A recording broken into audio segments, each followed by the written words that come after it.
गोरखपुर से प्रयागराज तक चलेगी वंदे भारत। 12 मार्च को रेल कोच, रेस्तरां समेत कई योजनाओं का लोकार्पण करेंगे पीएम मोदी।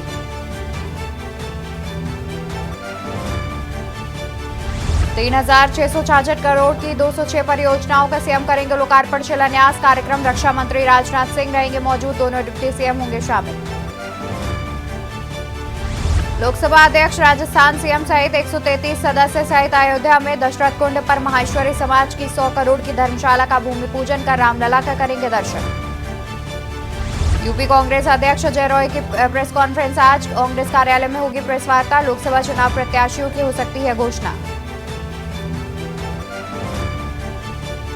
लोकसभा चुनाव में 40% तक बढ़ेगी प्राइवेट हेलीकॉप्टर्स की मांग। 2.5 लाख तक बढ़ सकता है किराया। कम वक्त में दूर दराज तक पहुंचने में हेलीकॉप्टर पहली पसंद।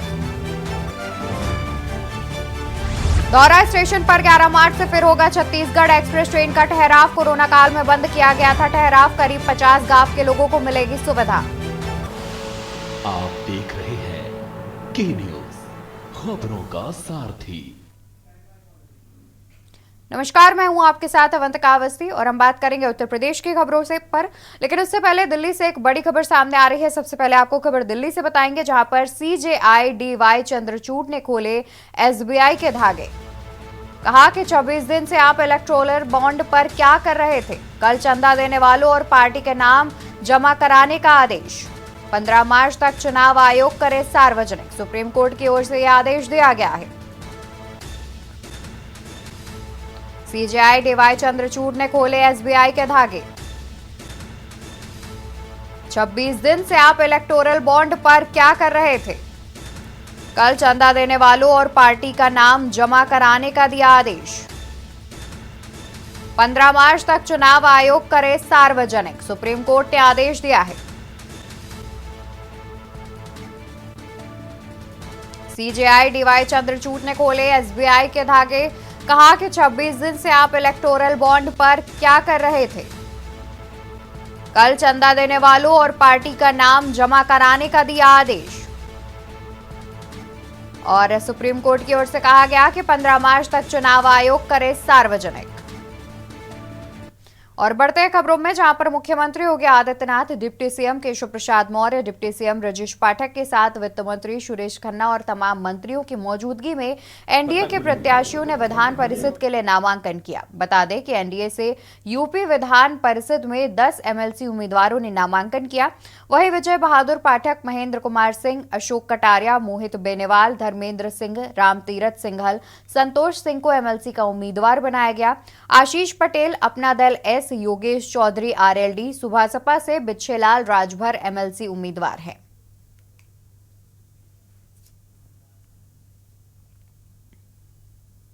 अरे मैं तो वीडियो सर इधर भी सब लोग हैं।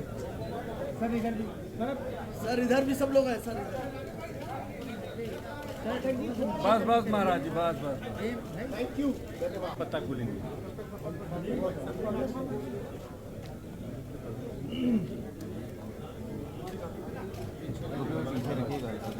अरे इधर देखिएगा। खबर आपको लखनऊ से बता देते हैं, जहां पर बीजेपी एमएलसी संतोष कुमार का बयान आया सामने। बीजेपी की तरफ से किया नामांकन। लोकसभा की 80 सीटों के लिए तैयारियां जारी। 400 से अधिक उम्मीदवारों की जीत का दावा। आपको बता दें कि यह बयान सामने आया है, जहां पर बीजेपी एमएलसी संतोष कुमार का यह बयान है। कहा कि 400 से अधिक उम्मीदवारों की जीत का उन्होंने दावा किया है। बीजेपी की तरफ से किया नामांकन। और बीजेपी एमएलसी संतोष कुमार का बयान आया सामने। लोकसभा की 80 सीटों के लिए तैयारियां जारी।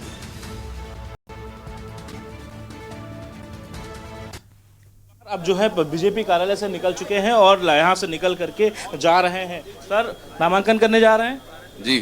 क्या लक्ष्य हो, क्या आगे उम्मीद सोचे हैं? आगे लक्ष्य है उत्तर प्रदेश में भारतीय जनता पार्टी 80 सीटें जीते और उत्तर प्रदेश के 80 सीटों के साथ हम देश में 400 सीटें जीत करके माननीय प्रधानमंत्री जी के नेतृत्व में एक नया इतिहास रचें। इसके लिए हम सब लोग काम करेंगे। तो प्रदेश में अगर देखा जाए, लोकसभा का चुनाव है, नजदीक है, इंडिया गठबंधन एक है, फिर समाजवादी पार्टी आएगा। हाँ, इंडी गठबंधन तो कुछ नहीं कर पाएगा। 400 सीटों का तूफान में जो है वो सब उड़ जाएगा। उत्तर प्रदेश में होने वाले विधान परिषद के चुनाव के लिए समाजवादी पार्टी ने अपने 3 उम्मीदवारों के नामों का ऐलान किया है। सपा की इस लिस्ट में पीडीए की झलक दिख रही है। सपा ने एमएलसी चुनाव के लिए आलोक शाक्य, किरण पाल कश्यप और बसपा छोड़कर सपा का दामन थामने वाले गुड्डू जमाली को अपना प्रत्याशी बनाया है।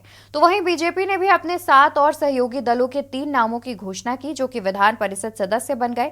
कौन है एमएलसी बनने वाले नेताओं में शामिल, देखिए ग्राफिक्स के माध्यम से।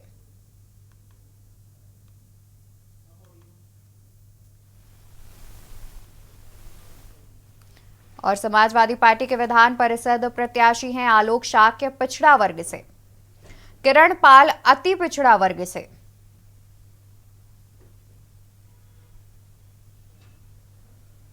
और समाजवादी पार्टी के विधान परिषद प्रत्याशी हैं गुड्डू जमाली अल्पसंख्यक वर्ग से। तो वहीं भाजपा और सहयोगी के विधान परिषद प्रत्याशियों की बात की जाए तो विजय बहादुर पाठक बीजेपी एमएलसी के तौर पर प्रत्याशी के तौर पर उतारे गए हैं। तो वहीं Mahendra Kumar Singh BJP MLC, Ashok Kataria BJP MLC, Mohit Beniwal BJP MLC,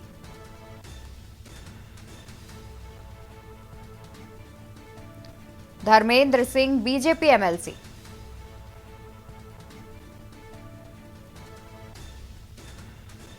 Ramtirath Singhal BJP MLC,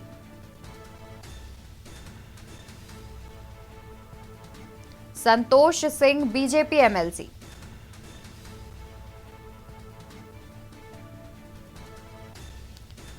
तो वहीं सहयोगी दलों की बात की जाए तो अपना दल एस से आशीष पटेल को एमएलसी प्रत्याशी के तौर पर उतारा गया है और रालौद से योगेश चौधरी को टिकट दी गई है। तो वहीं सुभासपा से बिच्छेलाल राजभर को एमएलसी प्रत्याशी के तौर पर मैदान में उतारा गया है।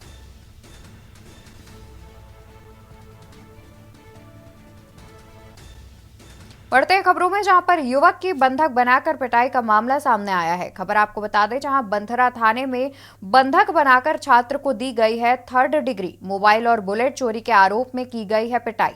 4 पुलिसकर्मियों को किया गया लाइन हाजिर। 2 दरोगा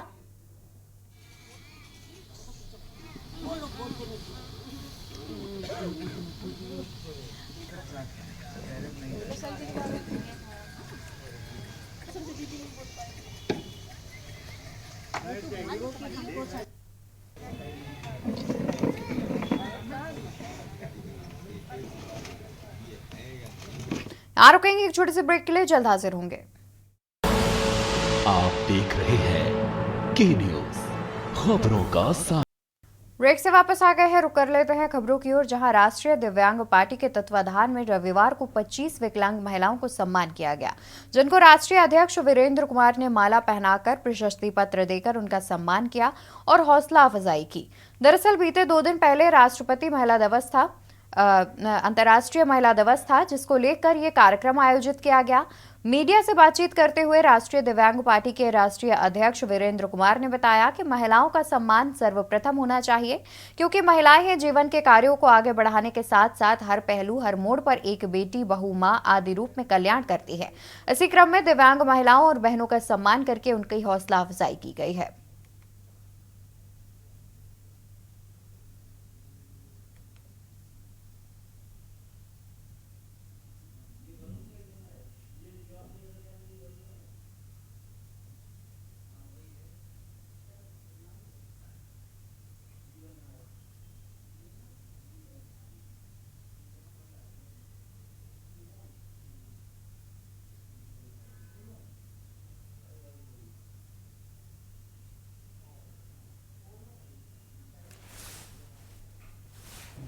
और आगे बढ़ेंगे खबरों में, बात करेंगे राजधानी लखनऊ के, जहां पर युवक की बंधक बनाकर पिटाई का मामला आया सामने।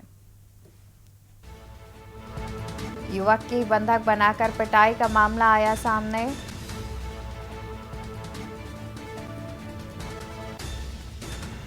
मोबाइल और बुलेट चोरी के आरोप में की गई पिटाई।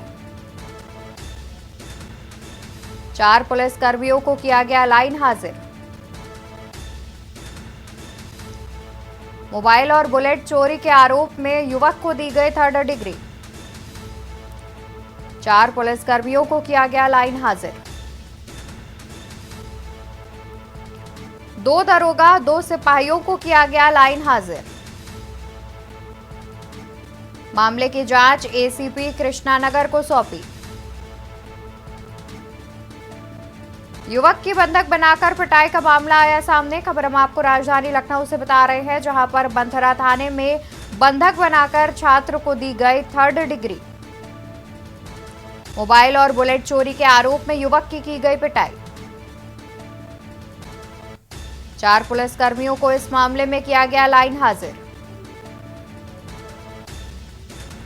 मोबाइल और बुलेट चोरी के आरोप में की गई पिटाई। 4 पुलिसकर्मियों को मामले में किया गया लाइन हाजिर। 2 दरोगा 2 सिपाहियों को किया गया लाइन हाजिर। मामले की जांच एसीपी कृष्णानगर को सौंपी। युवक की बंधक बनाकर पिटाई का मामला आया सामने। बंथरा थाने में बंधक बनाकर छात्र को दी गई 3rd डिग्री। मोबाइल और बुलेट चोरी के आरोप में की गई पिटाई। 4 पुलिसकर्मियों को किया गया लाइन हाजिर। मोबाइल और बुलेट चोरी के आरोप में की युवक की पिटाई। और इस मामले पर 4 पुलिसकर्मियों को किया गया लाइन हाजिर।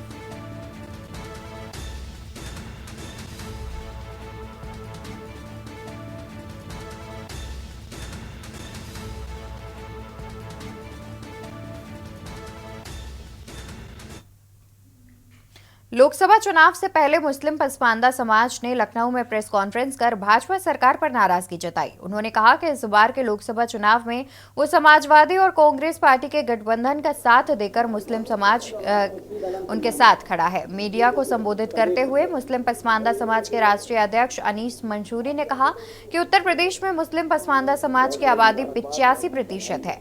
भाजपा सरकार ने पसमानदा समाज को पिछली सरकार में दी जा रही सुविधाओं को बंद कर दिया। यही नहीं, प्रधानमंत्री ने पसमानदा समाज को लेकर चिंता जताई और बातें भी की, लेकिन कोई कार्य योजना नहीं बनाई और पसमानदा समाज को नजरअंदाज किया। भाजपा के लोगों ने कई बार पसमानदा समाज के डेलीगेशन को बुलाया, लेकिन वो पसमानदा समाज की एक शर्त मानने को तैयार नहीं थे। ऐसे में उनका साथ नहीं दिया जा सकता।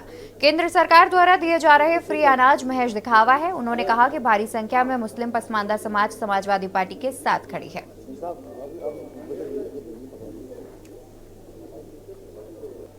लेकिन जब बात आती है उनके हक की, उनके भागीदारी की, तो उनको नज़रअंदाज कर दिया जाता है। और मुस्लिम समाज को जो भी देना होता पार्टियों को, वो मुसलमानों में वो आला ख़ानदान के लोगों को ही परिवार दर परिवार चलाने का काम करते हैं। उन्हीं की पीढ़ी दर पीढ़ी, उनके दादा को सांसद, बेटा विधायक और उनका पोता विधान परिषद, ऐसे तमाम जो मुसलमानों में एक ख़ानदानी प्रक्रिया है कि जो सियासत में जहाँ बैठा है उसके परिवार को ही बढ़ावा मिलता है। हमारा मतलब ये है कि हम जब आपके साथ में और इस देश में रहते हैं तो हम पसमानदा तबके के लोग गरीब हैं, हम मजलूम लोग हैं और पिछले 14 वर्षों से संगठन के माध्यम से हम लड़ाई लड़ते चले आ रहे हैं। इससे पहले इस लड़ाई को किसी ने नहीं सोचा, न लड़ा। जब से हम लोग पता चला कि हमारे हालात इतने बदतर क्यों होते जा रहे हैं, तो हमने संविधान में पढ़ा कि संविधान में धारा 341 के तहत हमारा हक सुरक्षित है कि जैसे हिंदू दलितों को आरक्षण लाभ था, वैसे मुस्लिम दलितों को भी आरक्षण लाभ था। आज प्रदेश अध्यक्ष आपको बनाया गया है, बड़ी जिम्मेदारी उत्तर प्रदेश में सौंपी गई मुस्लिम पसमानदा समाज की तरफ से। योजनाएं क्या है, क्या कार्य योजना मुस्लिम पसमानदा समाज के लिए करेंगे और किस तरीके आगे बढ़ाएंगे? देखिए, ऐसा है, आज बहुत बड़ा दिन था मेरे लिए, क्योंकि मुझे अपने समाज की सेवा करने का मौका मिला है और प्रदेश अध्यक्ष के पद पे हमको नियुक्त किया गया है। इसके लिए मैं अपने राष्ट्रीय अध्यक्ष माननीय अनीस मंसूरी साहब का बहुत बहुत आभार प्रकट करता हूं और उनको धन्यवाद देना चाहता हूं। हमारे आगे आने वाली कार्य योजनाओं में पसमानदा मुस्लिम समाज, जो कि एक पिछड़ा वर्ग है, जिसकी 85% मुसलमानों की 85% आबादी जो है वो पसमानदा है, उत्तर प्रदेश के अंदर देखें या देश के अंदर देखें तो 85% मुस्लिम आबादी पासमानदा की है, लेकिन पासमानदा को उनका हक नहीं मिलता है। उसकी लड़ाई माने अनीस मंसूरी साहब 16 सालों से लड़ रहे थे। इनका सबसे पहला संगठन था जिसने पासमानदा की बुनियाद को रखा। उसके बाद ही सारे पासमानदा समाज के लोगों को इकट्ठा भी किया, बहुत सारे संगठन भी बने और बहुत सारे संगठन खत्म भी हो गए। रजा मुराद एक निजी स्कूल के वार्षिकोत्सव समारोह में बाराबंकी पहुंचे थे। इस दौरान उन्होंने कहा कि हमें बच्चों का तालीम का अकाउंट जरूर खुलवाना चाहिए, क्योंकि बैंक खाता कभी भी धोखा दे सकता है, लेकिन तालीम वो खजाना है जिसे कोई लूट नहीं सकता। फिल्म अभिनेता रजा मुराद ने बच्चों की शिक्षा पर जोर देते हुए कहा कि हमें उनके बैंक की जगह तालीम का अकाउंट खोलना चाहिए, और उन्होंने मुख्यमंत्री की तारीफ की और कहा कि उत्तर प्रदेश में उन्होंने दोबारा सरकार बनाई है, जिससे साबित होता है कि यकीनन उन्होंने जनता का भरोसा हासिल किया है। उन्होंने भोजपुरी फिल्मों और उनके गानों में परोसी जा रही अश्लीलता पर आपत्ति जताई और साथ ही हॉकी खिलाड़ी मेजर ध्यानचंद को भारत रत्न देने की मांग उठाई।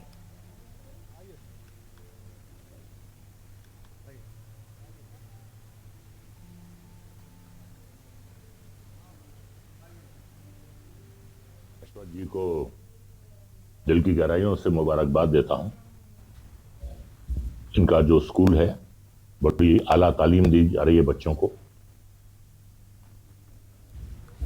बच्चों का बैंक अकाउंट खोलने के बजाय अगर आप उनका तालीम का अकाउंट खोलते हैं, बैंक अकाउंट जो है वो सीध हो सकता है, कोई कब्जा कर सकता है, कोई साइबर क्राइम वाला बैंक से आपके पैसे निकाल सकता है, बैंक से आपको कंगाल कर सकता है। लेकिन जो तालीम है ये वो खजाना है जिसे कोई लूट नहीं सकता।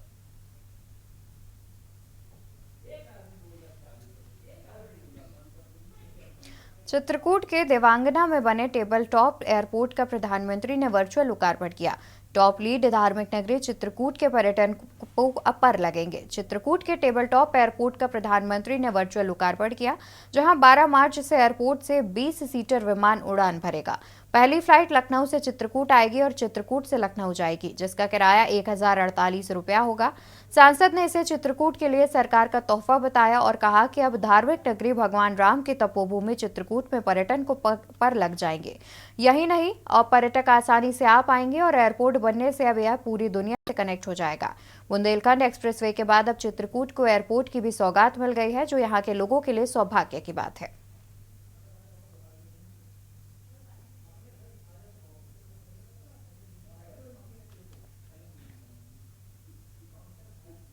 इसका आजमगढ़ से वर्चुअल लोकार्पण चित्रकूट एयरपोर्ट टर्मिनल बिल्डिंग का किया गया है और ये 35 करोड़ की लागत से टर्मिनल बिल्डिंग बनी है। और 12 तारीख को यहाँ पे पहली फ्लाइट भी जो लखनऊ से चित्रकूट आएगी और फिर यहीं से चित्रकूट से लखनऊ जाएगी, तो उसका भी शुभारंभ 12 तारीख को होगा। आज बड़े सौभाग्य का विषय है कि चित्रकूट की पावन धरती से, मर्यादा पुरुषोत्तम श्री रामचंद्र जी की कर्मस्थली से, यहाँ से जो ऋषि मुनियों का तपोस्थली है हमारा चित्रकूट, ये बहुत पिछड़ा जिला कहा जाता था, छोटा जिला कहा जाता था, आकांक्षी जिला था, और ऐसे जिले को विकसित करके माननीय प्रधानमंत्री नरेंद्र मोदी जी ने, माननीय मुख्यमंत्री योगी आदित्यनाथ जी ने, डबल इंजन की सरकार ने एक ऐतिहासिक काम किया। प्रतिपदा के ब्रह्म मुहूर्त में डंका बजते ही आस्था और उमंग के साथ रामादल 84 कोसी परिक्रमा के लिए रवाना हुआ। पौराणिक व मोक्ष प्रदान करने वाले परिक्रमा पथ पर भक्ति का सैलाब उमड़ा। रथ, पालकी, हाथी, घोड़ा और पैदल परिक्रमार्थी राम नाम की धुन पर थिरकते हुए पहले पड़ाव कोरोना से और प्रस्थान किए। परिक्रमा के लिए साधु संतों और श्रद्धालुओं के जत्थों के नैमिष पहुंचने का सिलसिला जारी है, तो उधर प्रशासनिक अमला रविवार की रात तक व्यवस्थाओं को अंतिम रूप देने में व्यस्त रहा। पौराणिक 84 कोसी परिक्रमा के लिए श्रद्धालुओं का पिछले 2 दिनों से आगमन जारी है। सुबह से श्रद्धालुओं का नैमिषारण्य में पहुंचने का क्रम चल रहा है और इसी परिक्रमा में राजस्थान, मध्य प्रदेश, महाराष्ट्र, हरियाणा, दिल्ली आदि प्रदेशों के अलावा नेपाल के श्रद्धालु भी शामिल हो रहे हैं।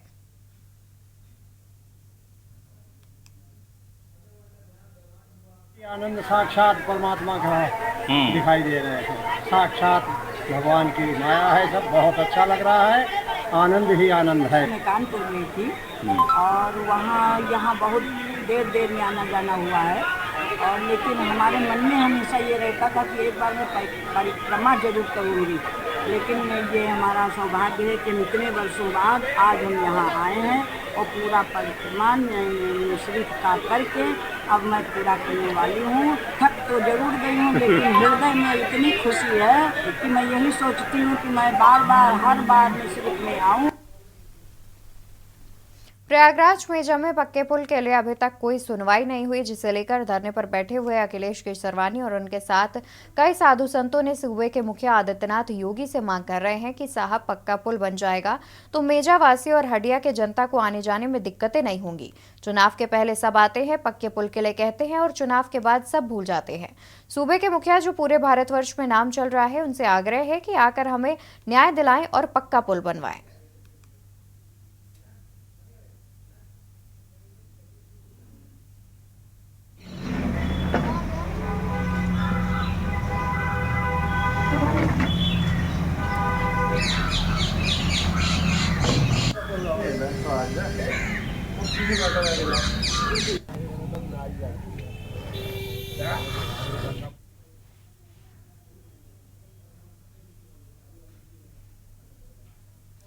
उत्तर प्रदेश के शाहजहांपुर में पुलिस को एक बड़ी कामयाबी हाथ लगी है, जहां एक अपराधी के पास से 12 बोर की बंदूक बरामद की गई। पुलिस कप्तान अशोक कुमार मीणा द्वारा चलाए जा रहे अभियान के अंतर्गत पुलिस को बड़ी सफलता हाथ लगी है, जिसमें जलालाबाद पुलिस द्वारा अभियुक्त सर्वेश को अवैध बंदूक के साथ गिरफ्तार कर लिया गया है और आगे की कार्रवाई करते हुए थाना काट के रहने वाले अभियुक्त सर्वेश को जेल भेज दिया गया है। थाना चांदीनगर पुलिस ने चेकिंग अभियान के दौरान एक अवैध मादक पदार्थ तस्कर को गिरफ्तार किया, जिसके कब्जे से 48 लाख रुपए कीमत की 4 किलो अवैध अफीम पदार्थ बरामद हुई। गिरफ्तार तस्कर पर पहले से ही 4 आपराधिक मामले दर्ज हैं। फिलहाल पुलिस पूरे मामले की जांच पड़ताल में जुटी है। थाना अध्यक्ष राजेंद्र सिंह खेड़ा ने पुलिस टीम के साथ ढिकोली के जंगलों से अवैध मादक पदार्थ तस्कर को गिरफ्तार किया है।